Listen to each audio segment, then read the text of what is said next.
Hello, welcome to this episode of the Star Wars Generations podcast. Alex Corman cannot join us today, so it will be myself, Matthew Fox, and Erin McGowan talking about The Bad Batch, Season 3, Episodes 9 and 10. Erin, 10, we are 11. near 10, 11. Okay, I'm going to fix that, and then, well, you know what? You all who see the whole video get to see how the sausage was made. Are you sure it was 10 and 11? I thought Yep. for sure we watched... Nope. Okay, hold on. Hold on. Star Wars, The Bad Batch. I believe you're right. I'm just confused because I think I just posted episode 9. Yeah, which would make this 10 and 11, right? Yes. Oh, and I said 9 and 10. Okay, now I understand. We got there. I thought I was correct. I was wrong. There's a general rule in life: if you just start from a place that you are wrong and Erin is right, then things will generally go better for you. I agree. So, I second that. Oh, unless I'm wearing a she's Star smashed. Wars shirt today. I like it. Little Grogu action. It's Christmas themed, but it's all I got. So, Well, there you go.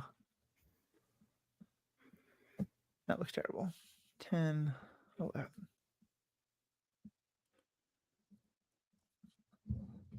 yay. Hello, and welcome to this episode of the Star Wars Generations podcast. Today, myself and Erin McGowan are talking about Star Wars The Bad Batch Season 3, Episodes 10 and 11. Erin, so good to have you back. We missed you last time. We will get your thoughts on Episode 9 and our bonus content for members. But let's kind of just jump right in. Episodes 10 and 11, what'd you think? Oh my gosh. It's first of all, it's great to be back. Alex, you are missed, but happy to tap in this week.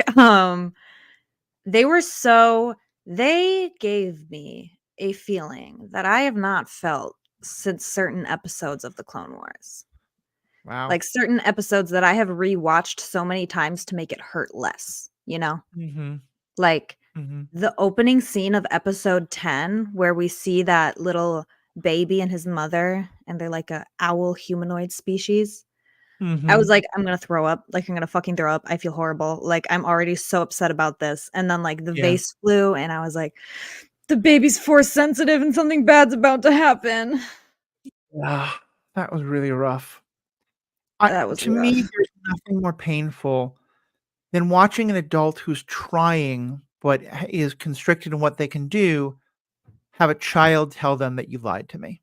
Like that moment just broke me. And I feel bad for Emery. I also think she deserves it because she is lying to these kids. And Yep. Seeing it all through her eyes and seeing her come to understand just how horrible this is and how horrible what she's been a part of. Mhm. Her conversation with Namaste of like, yeah, this, she had to allow this to help protect Omega. But yeah, all of it's awful. It was just heartbreaking. Yeah. Yeah. So do you want to do a quick episode recap or do you want me to? Yeah, you go ahead. Yeah. So basically, episode 1, we open up on this. What I assume is a mother and a baby. I guess it's never really clarified, but it really does Yeah. appear to be a single parent, which made it hurt all the worse because this parent is doing everything to keep their child from being noticed and it Yeah. just doesn't work. So the child uses the force to like get its little stuffy back and somebody sees it. They call up a bounty hunter. Bane rolls up, stuns the mom, tests the baby for, the M count, and then takes the baby with Toto and leaves. Mm-hmm. In this like bassinet that's like, if you could imagine like the little carrier that Grogu's in, but like scientific and evil. And like Yeah. it's a cage. Like it looks like a cage. It doesn't look like a bassinet. Well, But it's it's fully a covered bassinet. for one thing. Like Yeah. Grogu's can be covered and armored, but he can open it up. This one can't be opened like that. Yeah. It's just got like a little entryway. And what a Yeah. great way to bring in Cad Bane. Like, we knew he was going to show up because of the trailer, and we'd all talked about how much we loved him, but I didn't have a like, oh my God, it's Cad Bane. I'm so excited. It was like nothing else would have. I can't think of another character other than like a Force user or something who them appearing on screen would make me think, oh no, these kids are really, really in trouble. And it was Mm. just so perfect because it didn't have that fan service moment in the slightest. It was just, Mhm. yep, Cad Bane's here. We're all screwed. Yeah, it's just like I had written down in my notes, like, damn, after all this time, like Bane is still just hunting children. Like, we all get so distracted in how cool he is, his cowboy style. Like, there's some episodes where he's more of an anti-hero, or like, the box episodes in the Clone Wars where he's not really the villain. Um, but he is. That's what he is he's a villain. Like, he doesn't Yeah. care. And Yeah. he's just there for the money. And I think, like, yeah, and he's just so flippant about all of it. Like, Hmm. he pays the guy who gave him the tip. He goes, "Thanks for the tip," and just chucks a bunch of credits at him. They just scatter on the floor. And Yeah. then they go to meet up with the Empire, and Emery is asking a couple questions about, "Oh, how many children have you done this with?" And Bane's like, "Let's just say I'm good at my job." And then she asks, "What planet did this child come from?" And he said to her, "Asking questions like this reveals more than you think." Yeah. Or, like, Which is tells such a me more line. than you think. Such a Yeah. line. Absolute bars. Um, so yeah, that's first episode. We see Emery takes over the mantle of head scientist in place of Nala Se, goes into the vault, sees that they're in the vault. They have these children that are force sensitive children, and they're forcing them to do some sort of busy work Hmm. while they're kind of testing them and keeping them. And they test their blood every day for midichlorians. Um, Right. and one of the children introduces herself, and Dr. Hemlock is like, or Emery asks her name, and Dr. Hemlock is like, "Dr. Card, do not personally attach yourselves to these specimens." Yeah. Don't think of them Like, as don't. children. He uses that word specimen specifically. Yeah, he's like, "Don't talk to them." Yeah. Um, you looked like you had something to say. No, go ahead. Okay. Yeah, so that's just like disheartening. And then one of the kids tries to escape, gets stunned. Emery is upset by this. She goes and talks to Nala Se, and she's like, "What the hell, you knew?" And Nala Se is like, "Yeah, I did, but now you know, and now you can do something about it." And Emery's Hmm. like, "No, I can't." And Nala Se said, "Yes, you can." Well, because that's the thing is, Nala Se said, like, "Now you've taken my place as head scientist. So what are you going to do about it?" Yeah. It wasn't like you can do something. She said, "What are you going to do about it?" Um, So yeah, that just the whole episode was pretty heavy. We saw actually Governor Tarkin hop in for a little Hmm. cameo and say, "Hemlock, what the hell? Nobody sees the products of what you're doing. You're taking so much money. Like, we're gonna pull your funding if you don't come out with results soon." Right. And so the heat is turned up on Hemlock. He's stressing. He calls the Shadow Trooper and he's like, "Yo, where are things at? Like, we need Hmm. this. We need Omega back now." And the Shadow Trooper mentions tracking down a Trandoshan and getting some information out of her about a pirate that the batch used to like socialize with. So Right. basically he then tracks Fee. Let's see, is there anything I'm missing from the first episode? Yeah, so when Emery sees that the new specimen they've brought is a literal baby, like Hmm. infant, she's like shocked and horrified. Yeah. And it's really sad because the baby had this little like stuffy that it was super attached to and really loved. And the baby was sleeping when it got to Tantus, and it shows like Bane's empty carrier with the stuffy in it. And Yeah. so then it's like just the baby in this like cold room. And Emery is clearly affected by that in a negative way, as she should be. Like, fucking took you long enough, girly. Right. um, but she's clearly upset by that, and then ends up going and finding Omega's.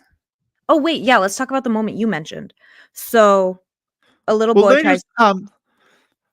let's just finish the episode summary and then we'll get into it. Okay, both episodes right now, or just episode 1? Just the first one. Okay. Um, yeah, the episode ends with Emery going and pulling out Omega's like straw doll that she had made when she was on Tantus.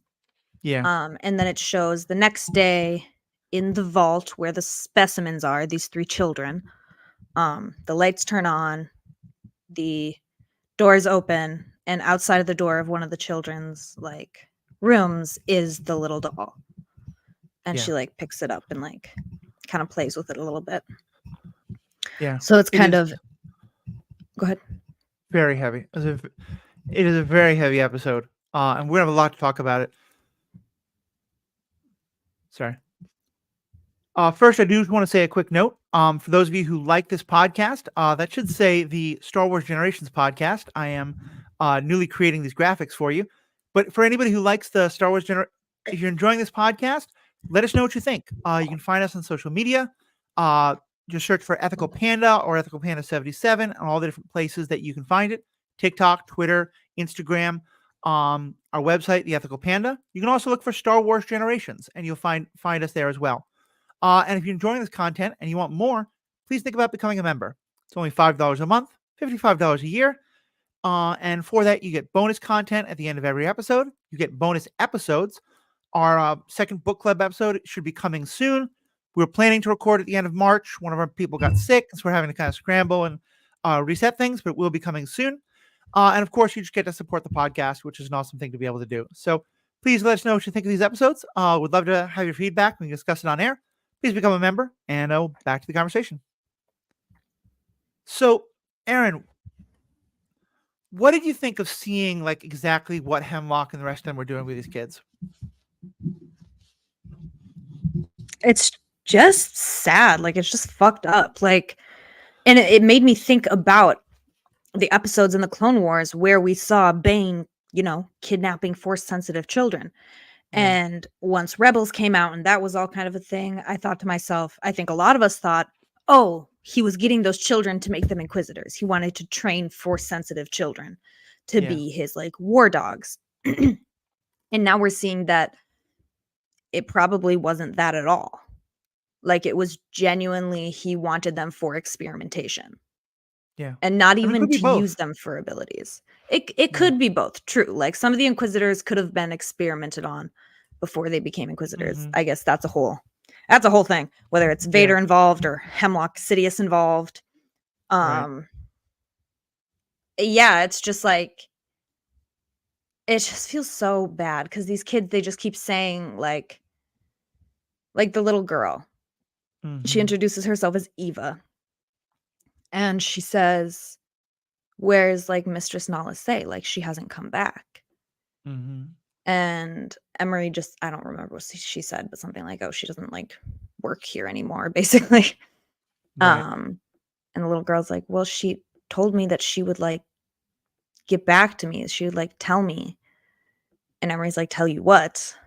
And Eva goes, she was going to tell me when we get to go home. Yeah. Like, I just want to go home. And so it becomes very clear that not only does the Empire, and Hemlock had said this, Emery says something to him about why children? Like, why not adults? And he said, there aren't many adults left with these, like, capabilities. And children are much easier to submit, basically. Yeah. And so, like, it's intentional targeting of children. Which is just gross. There were a couple things in that hit me really hard. The first was, I think in fandom, a comment that gets made sometimes somewhat like facetiously, because this is kind of an overstatement of what probably happens, but where they like, hey, we're being critical, is the idea of like, the Jedi kidnapping Force sensitive babies. We know that's not how it actually happens, that the parents do generally consent, and you can get into questions of like, does the child consent, or how much can the parents actually consent when it's this, huge overwhelming force and things like that that's coming in, the Jedi and all that. And it kind of feels like this episode is sort of like, wait. You think the Jedi kidnap Force babies? Let me show you what kidnapping Force babies actually looks like. And so that was one of my first thoughts. But also just all the things you said about how hard it hits. For me, one of the most affecting moments is showing that not only is this happening in this lab, But all of the anti-Jedi propaganda has really spread everywhere because you hear, in the like market area, where the little child. I thought she was a cat humanoid race. Okay. But I think you may well be right about owl. Cat Could being be just a little both. funny given the predictions we said about why is it that Asajj Ventress is still alive, but different story there. But as they're trying to sneak away, one person says to another, "Oh, do you think she's cursed? Those gifted kids." And he's clearly Mhm. talking about, the people who have these force abilities. And just the fact that already they're talking about those kids as how dangerous they are and how scary they are and Yeah. how, someone this person basically is dropping a dime on a baby. But Mhm. and, I imagine they're gonna get some financial payment out of it, but it seems also that everyone is just like, "Yeah, this person's a concern to us." And, Mhm. you know, when I think about how many different times throughout history when people have tried to, make some other group, the group everybody should hate, it goes this deep, and you can get people to even hate little babies and toddlers, and that's how just disturbing it is. And so that hit me really hard, as well as it is horrible that this exists, and it's upsetting that this exists. But I do feel like this was another important part of the story for me because, Order 66 and then the hunting down of the remaining Jedi after Order 66 helps to answer the question of what happened to all the Force users.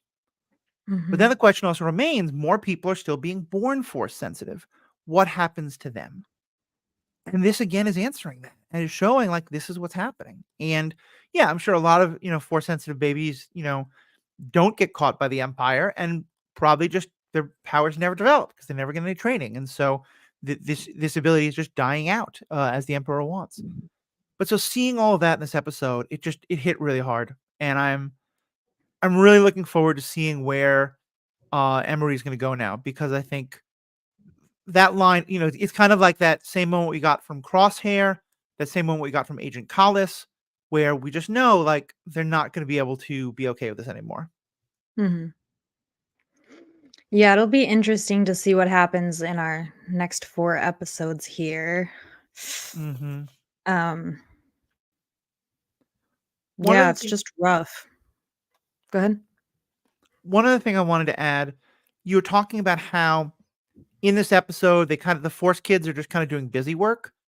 If I understood correctly, what they part of what they said is that they can't do any of the next level of experimentation without Omega specifically, because Mhm.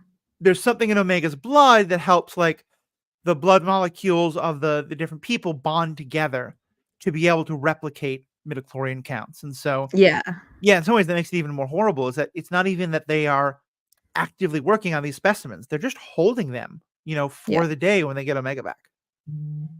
yeah. That's true, I didn't fully put that together. Mhm. It's just yeah. And, I wanna talk about, Jax, like, the member who tried to escape, Yep. the specimen, I guess, as Hemlock would say. Um, Person. I think we can say person or child. yeah, I agree.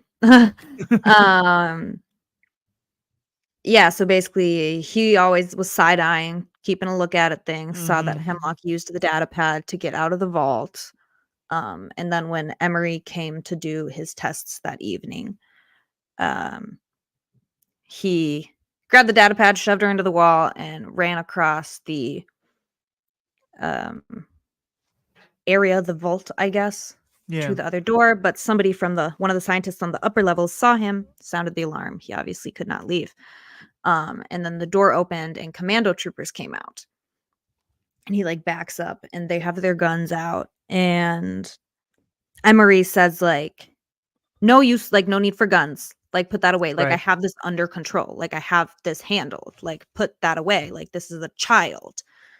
Um, and then the little boy who we find out is Jax. Jax sees that as an opportunity to try to like run past the commandos. Obviously, it does not work, and he immediately gets stunned, which the other children see and are deeply traumatized and concerned by. Right. Um, And even when the Imperial Commandos people say to each other, their commander says, "Set your guns on stun." Mhm. There's no sense of like, because these are children, we don't want to hurt them. It's these are specimens that we don't want to damage. Yeah, totally. Yeah, because Emery then said to him, like, "Your measures are too severe, like, that was uncalled for." And he's like, Right. "I was following protocol for capturing an escaped specimen." Yeah. And it's just yeah. And so then Eva is talking to Emery a little bit later, and she asks, like, "Is Jax, like, in trouble? Like, is he gonna get in trouble for this? Is he gonna be punished?" And Emery's like, "No, like, he's not in trouble, like, he'll be fine, like, you'll see him tomorrow." Um, and Eva says, again, something about he just wanted to go home, like, we just all wanna go home, like, Yeah. he didn't mean anything bad by it, he just wants to go home. Um, and then the next day, we come to find out that the protocol for and test subject trying to escape is that they are put into isolation for, I think it was 2 days? That sounds 3 right. days? Yeah. 2 or 3 days? Um, basically just, like, as a punishment. And then Emery goes to do Eva's tests, and she's, like, really upset, won't look at Emery, doesn't, like, talk to her, isn't, like, the same little girl that we saw kind of the day before. Right. And Emery asks, like, "Oh, is something wrong?" And Eva goes, like you said at the top of the episode, "You lied to me." Yeah. Like a child telling an adult, like, "You lied to me." Well, it's like what Hemlock said when he says that the kids are easier to control. Part of it's probably because if they're adults, then they probably have actually understandings of their force powers and can use them. Mhm. But also because kids will believe you when you say something like, "No, no, no, you're going to be fine. We're just doing this for a couple days. Oh, your mom's going to come back soon. We're just keeping you for your safety." Like Yeah. the younger That's someone is, the easier it is to make them believe that. And to me, one of the first gut punch moments was when Eva first goes up to her and says, "Yeah, like, can you answer that question?" Nalase never answered. When do I get to go home? Because clearly she still believes that she's gonna get yeah. home, and you can see in that moment that Emery knows she's probably not, and she just Mhm. can't answer that question. Yeah.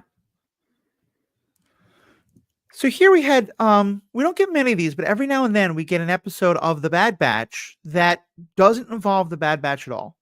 Nope. How do you feel about these kind of episodes?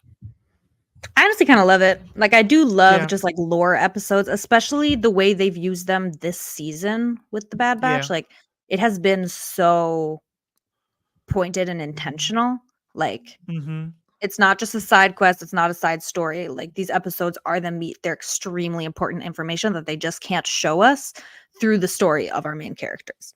And that's yeah, something that I loved so much about the Clone Wars, is that there wasn't, quote, quote, "main characters." Like, of course there was, we have Anakin, yeah, Obi-Wan, Ahsoka, Rex, Cody, um, R2-D2, and assorted others. But yeah, every episode or every little set of episodes was usually with a different cast of characters, which was just so refreshing and such a good way to build a world. And I like that they've gone back to that even within the smaller view or smaller lens of like agreed. a family-based show. I totally agree, and I think it's so good that we're getting away from the idea of like, oh, your main characters have to always be on screen for like half the episode or something like that, or whatever the rules used to be.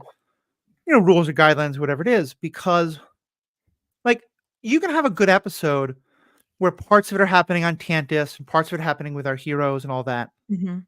But I think part of what made this thing so powerful is that we were never allowed to look away. Yeah. We were never given the chance to go, okay, I know that hurts. Don't worry, we're gonna get back to our Bad Batch buddies, and look, here they are, bantering with each other as they work with Fee to try and figure something out, or Yeah. whatever it is.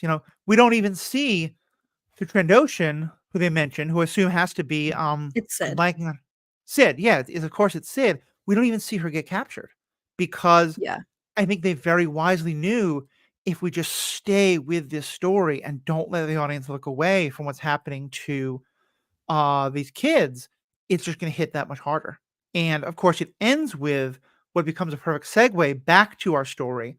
With it ends with Hemlock hearing about that his clone assassin has found where Fee and the rest of them are, and then him sending the assassin in to try and take out Fee and the Bad Batch, and that of course launches us into episode 11, which we'll talk about in a second. Mhm. But yeah, I just thought it was. I don't want too many of them, but if every now and then an episode like this, or of any of these shows, is not about the name characters in the title, but is about something Mhm. else, but it's still very relevant. I love it. I'm totally happy with it. And see, that's why I loved Book of Boba Fett so much, and why that Yeah, episode that was just The Mandalorian didn't bother me, yeah, because I it agree was with it. information that was vital to the end of our story. Yeah, And so, like, yeah, it I it just bothered me also only. appreciate that. I'm sorry, I keep cutting off. Yeah, that's right. It bothered me only in that there were a lot of the parts of the story of Boba Fett that I wished we had spent more time in, specifically his Very true. relationships with the um um Tuskens? with the Tuscans. But yeah, if you told me like we have to cut something, that's not the story I would have wanted to cut first. So because I thought it Yeah. was great. And yeah, to me, like, oh, it's called the shook. No, any episode I get of any TV show in the Star Wars universe is going to be about Star Wars. And I don't Mhm. want like this only to be about this character. Like, it's a whole connected universe. Show all that. Yeah. Let's talk about episode 11 next. And I can try doing a summary of this one. Go for it. See if I can find it.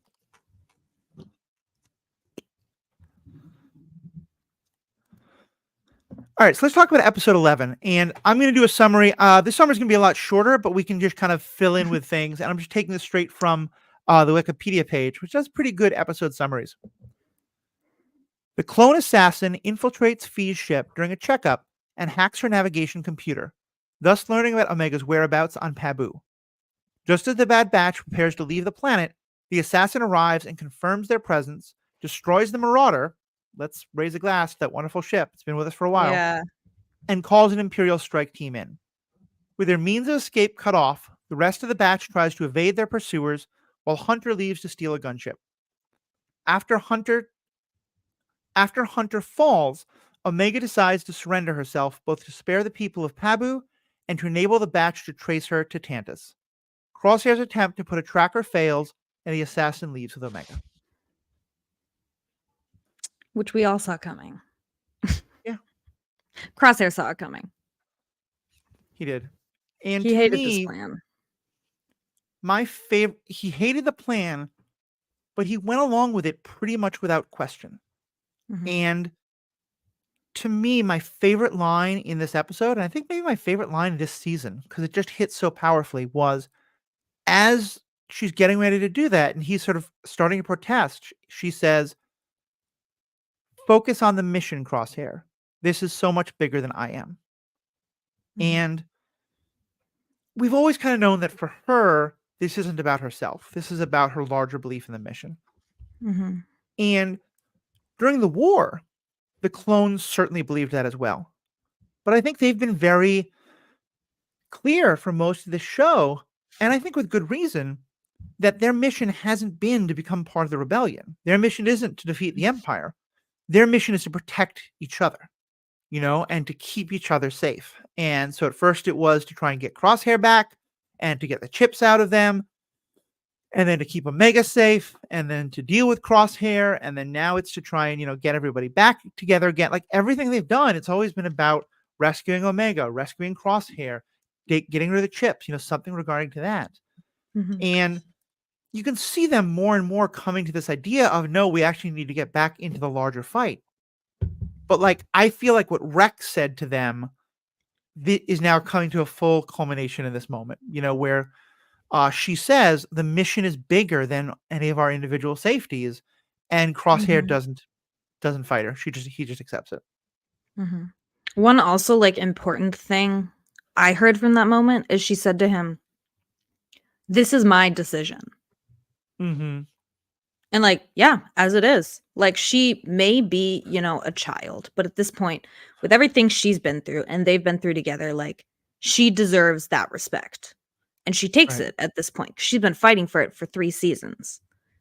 And she just decides enough is enough. We can't stop this. We can't escape. And they're hurting a lot of people, and I'm not willing to put them through that. Right. So as my decision, I will sacrifice myself.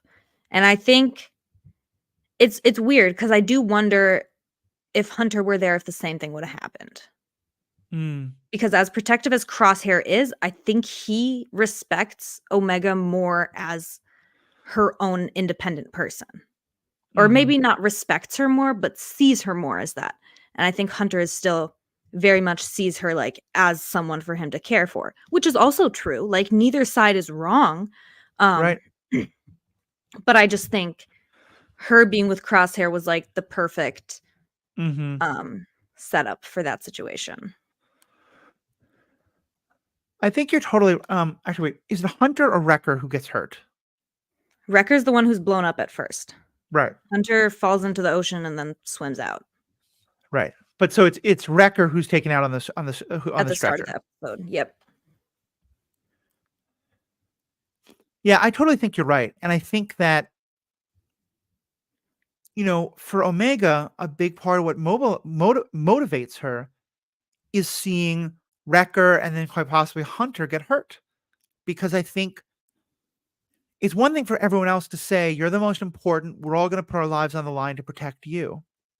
That's an Mhm. incredible lot of pressure to put on someone, Yeah. especially when they have to start watch the people they love, the people who are part of their family, being badly hurt and possibly even losing their lives to protect you. Like, that's an awful thing to live with. Mhm. And so it makes a lot of sense that that's a big part of what pushes her over the edge of saying, like, we can't keep doing this. If if I'm the one endangering all these people, then I need to stop that. To me, the heartbreaking part is if her thought is better to risk my life than the life of all these people around me, then yeah, I understand her moral calculus. If, on the other hand, the thought is I have to be kept safe not because I'm special and great, but because if the Empire gets me, they can start cloning Force users, and now there's going to be thousands of Darth Vaders, and we're all completely fucked. Like, Mhm. then I think it's like, girl, I don't care how much you don't want people dying for you. Like, they're dying for the whole damn galaxy. Because Yeah. she doesn't realize, That I would think, annihilate. Yeah. yeah, her falling into the, I mean, obviously, like with any show that fits in the middle of an already established timeline, we know that doesn't happen, or at least if it Mhm. does, it gets cut off at some point.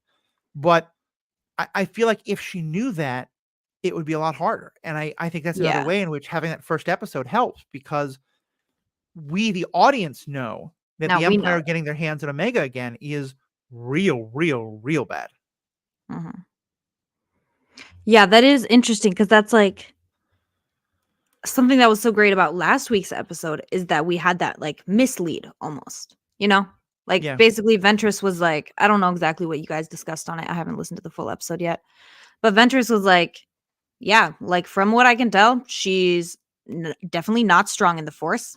I'd hmm, say let's just say she's not at all and let's never talk about it again. Basically, yeah, Ventress is like, it's safer if she's not. There's no reason for her to be trained. She's not so powerful that she'll catch attention. She doesn't have barely any power. right, And so to me, I mean, the batch already doesn't know why the Empire wants Omega so bad. But now to them, this M count thing that they heard mentioned was just some sort of a mislead. They don't think it's actually related to Omega because from the one expert and Force user that they've ever met post Order 66, according to her, Omega's not sensitive enough to be worth anything. right, And so, yeah, I think if she did understand like what it was about, if it was about cloning Force users and using them for the Empire, of course it would be a harder decision and there'd be a lot more weighing on everyone. I mean, in that case. yeah, But right now we have them in a situation where that's the furthest from what they think this could be about. right. And so that was just like very interesting. I want to ask you more about Asajj Ventress not being in this episode. But is there anything first you want to talk about in terms of this episode itself?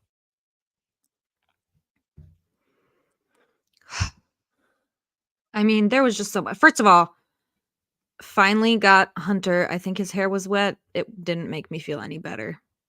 Mm-hmm. It just made me really sad. Yeah. So that was great.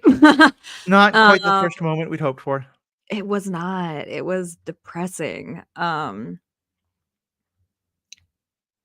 I will say I appreciated how because Wrecker saw the bombs shortly before they went off, the ones that were on the Marauder, because he was going to be on the ship. He would have been 100% dead.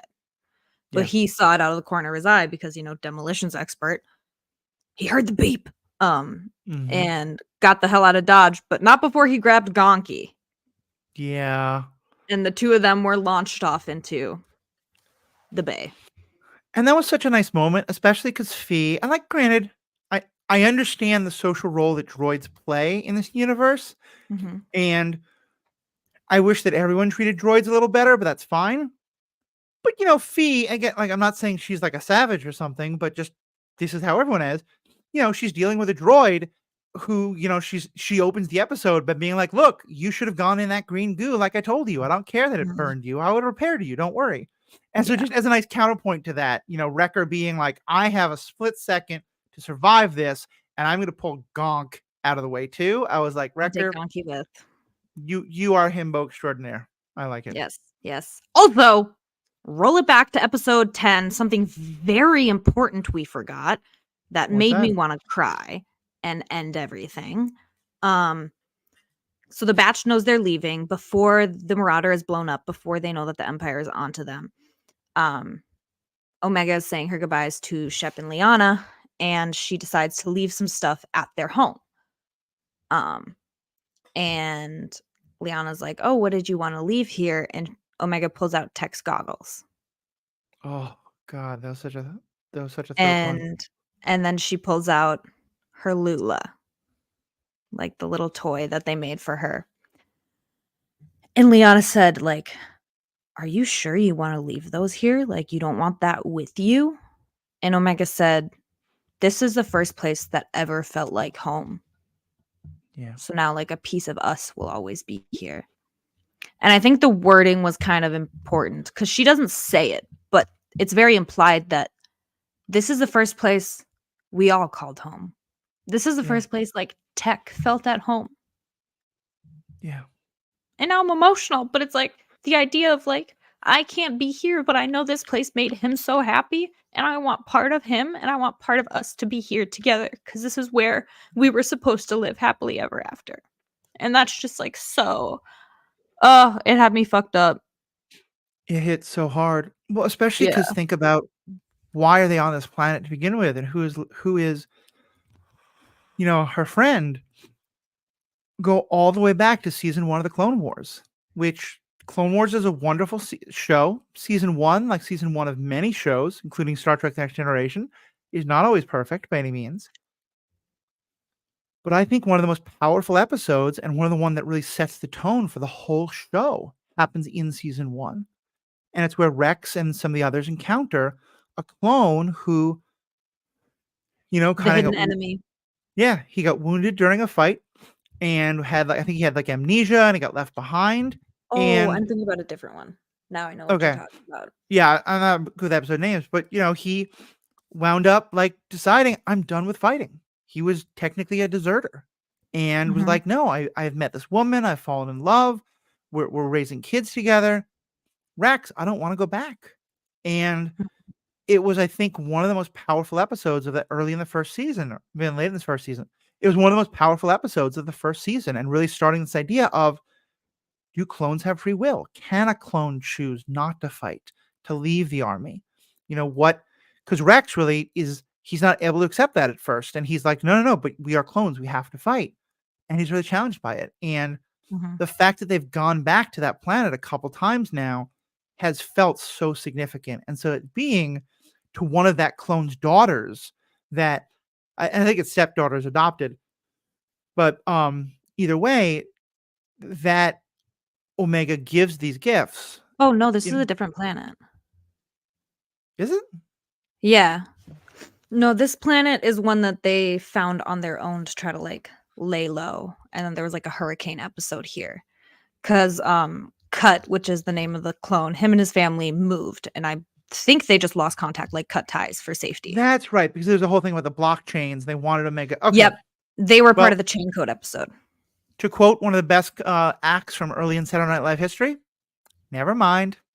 None of that has the significance I Never thought, but mind. everything you said, though, is still very, very true, that the tech thing and all of that. Well, okay, so I'm going to, you can hear my mistake here on the video, but for the audio, I'm going to fix that. Mhm. Yeah, I get you. Like, knowing that connection with tech, knowing this is where they found a home. I think this is where Tech and Fee really first connected.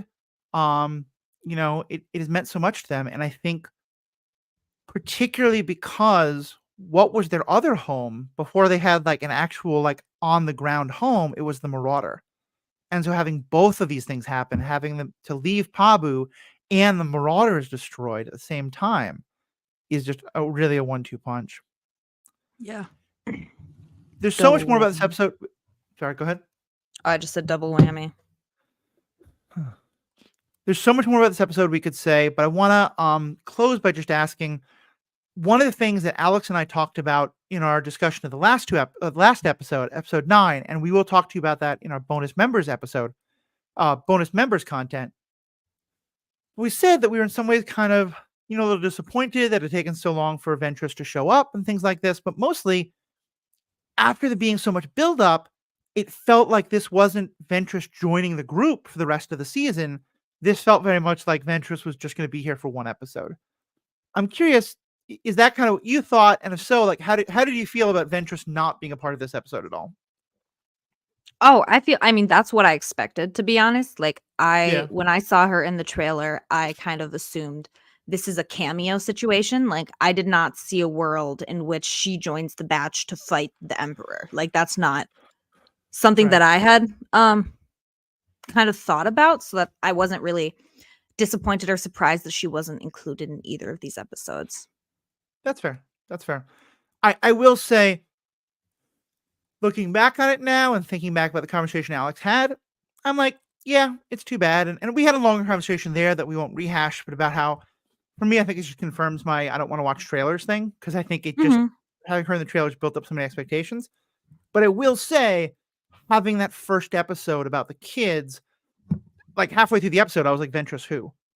So I think I Mhm. didn't, if we'd immediately gone to Omega and the Batch and it wasn't Ventress, I think it would have felt like much more of a letdown. But instead, having this thing, and especially because I think, like, I would bet large amounts of money that as part of the effort to eventually get Omega back and, go to Mount Tantus and all this, Ventress is going to be one of the people the Bad Batch goes to and says, we need your help.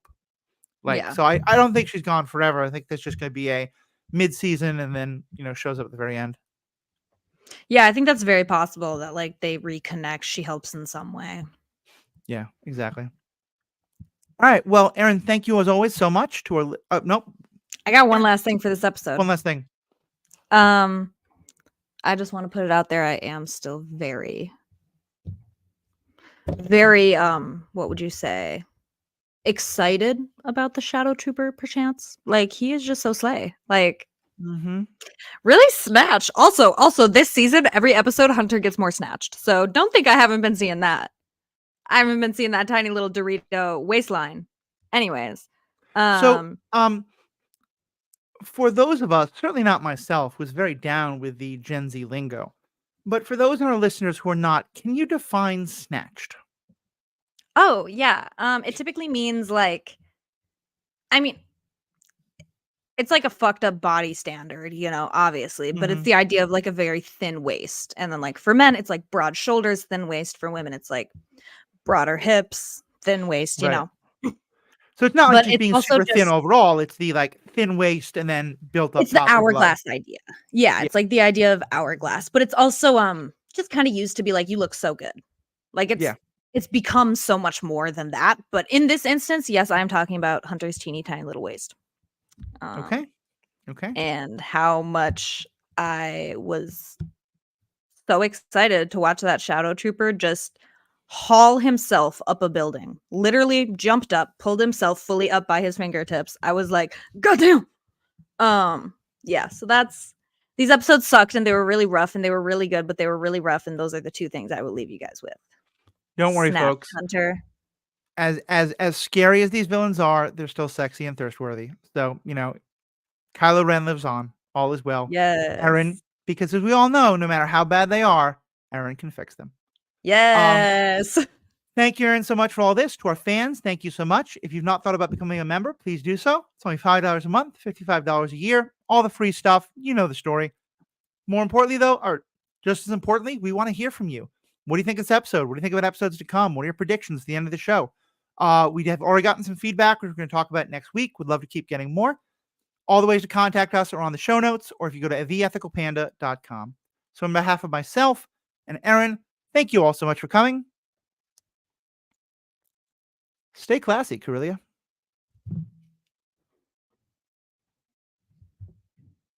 You lied to me. I often do.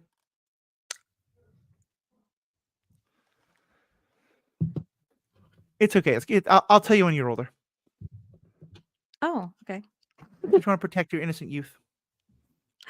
Didn't think there was more to that phrase, but okay. I just kept going. All right, members, welcome back. So we did not get to hear, Erin, your dulcet tones talking about all the events of episode 9. What'd you think? This requires another glass of wine. Okay, I could only see a little bit of the liquid, and it looked a little bit more amber, so I thought you were pouring yourself a shot of whiskey so you could talk about it. Oh God, it's rosé. Of course it is. Okay. That would be crazy bonkers to just shoot whiskey right now. But no, it was great. So I wasn't on last week because I had a Comic-Con this past weekend, and I was just so stressed with preparing for everything. And then I did see a spoiler for the episode on Instagram before I got a chance to watch it, and I was like, fucking hell, of course the one episode I'm not there. And Truth rolls up. Like, are you kidding me? So I was a little bit rageful about that. And then I just didn't watch it for another like day and a half because I was mad. And then it was very late at night, and I was pretty drunk after a rave, and I went back to my room to change cosplays, and I watched the episode, and it was great.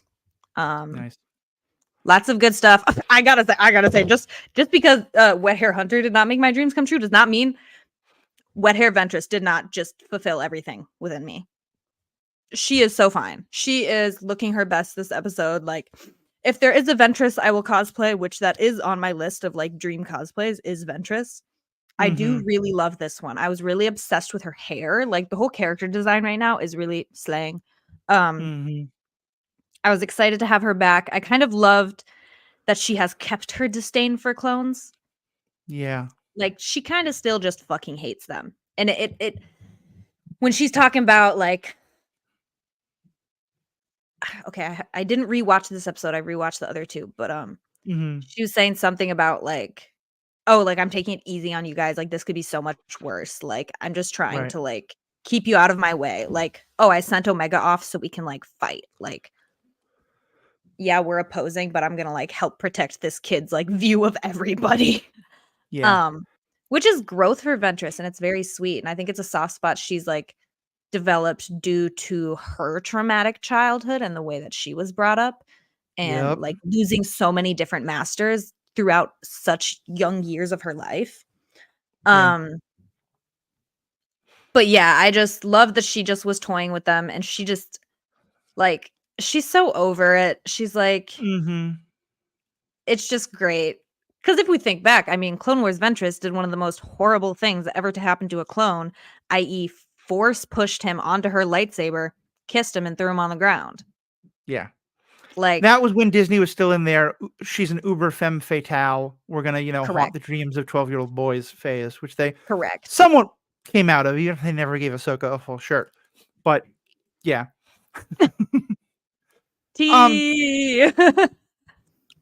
Yeah, I thought that was incredible growth. And I thought the moment where, the Bad Batch is ready to kill that big creature that is threatening them, that's only there because they summoned it. And she's like, no, hold on, I got it. And she was able to like communicate with it and put it back. Because that kind of respect for another living creature is very much not Sith. And I really like where they're putting her, because you're right. She always had that disdain for the clones. Yeah. She would flirt like hell with Obi-Wan, but like the clones were just cannon fodder, or people just to chew up and spit out. Yeah. And Which and I there's will still go ahead. sorry, go ahead. No, I just will say, speaking about this monster, and you probably might have seen some discourse about this online, but yes, everything about her being in this show kind of retcons Dark Disciples, or at least raises a ton of question marks around Mhm. the book Dark Disciple. But in that book, speaking of a lack of Oh yeah, respect for living things, there is a giant monster that lives deep within the waters underneath Dathomir called the Sleeper. And it's been there for thousands and thousands of years. And it's a very important part of their like religious beliefs and rituals. And to fully pull Quinlan Voss to the dark side, Ventress has him kill it. yeah. Like this thing that was so important to her people that, to her knowledge, she is now the last one alive. Like the Dathomir Night Sisters are dead, and Yeah. this meant so much to them. And she was in, even at that point, even at the end of the Clone Wars, where she is ostracized from the Sith, she's no longer working with Count Dooku. She believes a lot of his thoughts are wrong, but she still doesn't have that respect or care for living Mhm. things, you know? Like Yeah. And she it's just worth grabs a random snake and uses it to poison Voss and then kills it just because she can. yeah. And it's worth Like, noting that the creature that they fight in this, that she helps to save, looks very much like the creature in that book is described. it's very similar, So, yes. yeah, I think that was entirely intentional. I think her making references to, I haven't spent all of my lives, is very Mhm. intentional. And I think, and this is again the kind of like coordination of stories that we're starting to see more and more of, the fact that in the Ahsoka show, we saw the, Night Sisters playing with death and doing some kind of resurrection-y stuff. Mhm. And, we didn't see any green smoke coming out of blonde Ventress, but I Mhm. wouldn't be surprised if the way that she's still around is due to something like that. So there's a lot of possibilities, and I think if we just got her in this, it'd feel a little disappointing, but what I'm hearing, and again, who the hell knows if this is going to happen? There have been so many Star Wars projects that were in development and then got stopped. But I Mhm. think that this is going to launch some other project in which we will get more of Ventress's story. And we're probably, if we're not shown the events of Dark Disciple, although we know like they were filmed, they were animated in the past, at They least somewhat. literally exist. They literally exist, and they Yeah. just won't I, show us. Ugh. I think we'll get that. Probably they're like wanting to remaster them and redo the animation because the style has just, increased so much, and the technology and the budget has increased so much. But I think we are going to get more of Ventress's story, including in flashback some of the Dark Disciple story. That would be amazing. I would love that. And That's my hope. actually, speaking of, even if whatever project this is doesn't come to fruition, we can always hold on to the hope. Like Tales of the Jedi still exists. We're still getting more seasons of that, and technically she Mhm. started as a Jedi. Yeah, So that's they very could use true. it to creatively tell us more about Ventress. Yeah, oh yeah, Or that's a they great could tell point. us about Saucy Tin, Yeah, that's a great which is point. I hadn't fine thought of too. that. The last thing I want to say about last week's episode, and then you have last word, and then we'll close out. There was so much growth for Ventress, but also remember before Order 66, and then everything that happens after, Ventress probably has personally the highest body count of individual clones killed, except for maybe Grievous. Mhm. Like Dooku, I think rarely gets into like direct hand-to-hand combat against clones. Yeah. Um, so Ventress is definitely in the top three, maybe number one. And so for the Bad Batch also to come around to be able to work with her, and it being because it's not that they decide that they're ready to trust her, it's that Omega trusts her and they trust Omega. Yeah. And that again, Yeah. I just thought was such a beautiful way of showing how that had developed. No, totally. I did. Yeah, I forgot about that piece where they were like, she's a war criminal. Yeah, Like, we can't work with her. She killed people, which is true. yeah. Um, She's got a body but count. it is what it is. She certainly It's the only does. time you can ask about someone's body count. We're literally talking about death. So Oh, there we go. God. All right. Um, Say one last thing about the episode, and then let's get the hell out of here. I don't know. I liked seeing how long Crosshair was able to take on Ventress. Mhm. Like, he lasted the longest, even though they all Yeah. totally got their asses kicked. Yeah. He came back the hardest, which I appreciate. And I feel Yeah. like I'm this is gonna be on this week's episodes, but, like, I'm so curious to see what happens next episode, especially between, like, Hunter and Crosshair, but mostly between Crosshair and himself. Like, I really wonder what that's gonna look like, and I think he might just go berserk mode. Yeah. I think it's entirely possible. All right. Well, thank you, audience, so much. This has been a great conversation. You, the members, really make all these things possible. Thanks for being members. Thanks for listening. Peace out.